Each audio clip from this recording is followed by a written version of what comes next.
It started like any ordinary morning in a small American neighborhood until a baby walked outside and changed everything.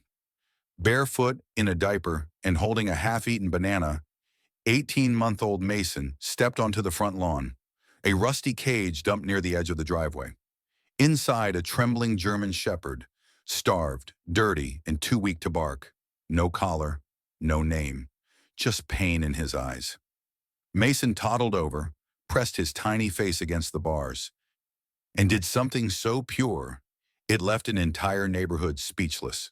He broke the banana in half and fed the dog through the cage. Then he sat down beside it and refused to leave. For 5 hours, he guarded that broken dog. When his mother finally found him, what she saw made her drop to her knees. And that was just the beginning. Amanda Taylor had just stepped into the kitchen when she noticed something was wrong. The baby gate was open. The front door cracked. Panic surged through her as she dropped the dish towel and bolted outside. Then she saw him, Mason, her 18-month-old son, sitting quietly in the grass. But he wasn't alone. A metal dog cage, old and rusted, sat near the driveway. Inside, an emaciated German shepherd lay trembling, legs tucked, ears flat, barely breathing. Amanda's heart pounded. "Oh my God!" But then she saw Mason, smiling, trying to push pieces of banana through the bars. The dog licked his fingers. Mason giggled, and then laid his head against the cage. Amanda approached slowly, terrified the dog might lash out. But instead, the dog pressed his nose against the bars, right against her baby's face. Mason didn't flinch. He laughed. Amanda called animal control immediately. She didn't know then that she had just witnessed the moment that would change everything. When animal control arrived, so did the neighbors. Word spread fast. Someone dumped a caged dog in front of the Taylor's house, and the baby found it first.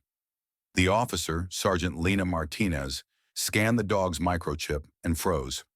"This dog's name is Ranger. He was listed missing in action. A U.S. military service animal, stolen from a Marine's property in Virginia last year." Amanda's jaw dropped. Ranger had been trained for trauma response, meant to support soldiers with PTSD. Instead, he'd been stolen, likely sold, maybe fought, and now dumped like garbage in a neighborhood cul-de-sac. But Mason didn't care. He stayed beside that cage for 5 hours, refusing to eat or nap until Ranger was given water, food, and a blanket. When they tried to move the cage, Mason screamed, his first real emotional outburst ever. The boy who barely spoke cried for a broken dog. The entire street watched. Even hardened rescue officers wiped tears away. Amanda made the only decision that made sense. "We'll foster him. He's already part of our family." That night, Amanda made Ranger a bed in the garage. But when she came back to check, he wasn't there. She panicked, only to find him curled under Mason's crib, silent and protective. And so began the healing, for both of them. Mason and Ranger became inseparable. Sandbox time? Ranger sat nearby like a sentry. Bath time? He waited outside the tub. Bedtime? His head rested gently near Mason's feet. The change in Ranger was stunning. The trembling, nervous shell of a dog became gentle, loyal, even playful. Amanda caught him wagging his tail in his sleep, something he hadn't done in weeks. But then came the real miracle. Mason, previously speech-delayed, began talking. "Doggy, stay. Good boy. Love you." Amanda cried when Mason first said, "Ranger mine." Speech therapists were stunned. Doctors reviewed his development charts and said, "We can't explain this. He's advancing faster than we expected." Amanda knew the truth. Ranger didn't just need rescuing. Mason did too. One evening, Amanda filmed Mason reading a book to Ranger. It wasn't real reading, just adorable baby babble. But the video was pure gold. "My son found this dog in a cage. Now they won't leave each other's side."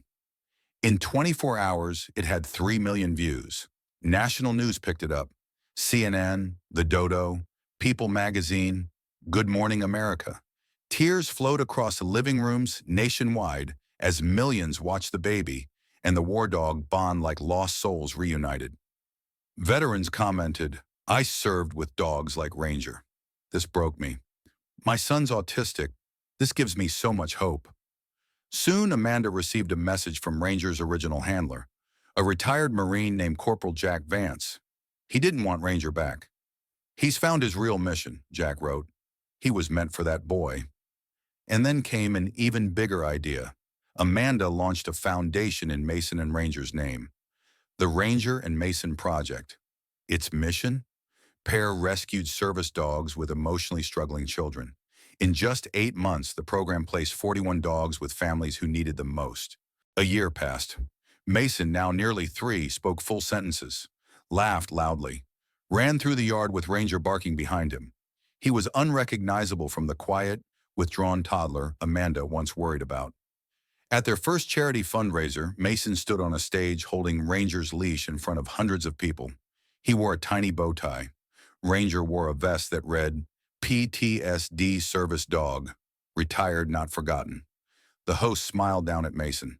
You have anything to say, buddy? Mason took a deep breath, leaned into the mic and said, Don't throw dogs away. They have hearts, just like me. The entire room wept. Amanda closed her eyes and whispered, He didn't just find a dog that day. He found his voice. Because in a world where children go unseen, where animals are discarded, surely one baby and one broken dog found each other. And in doing so, they taught us a truth more powerful than words. You don't need to speak to be heard. You don't need to be perfect to be loved. Sometimes all you need is someone who refuses to walk away.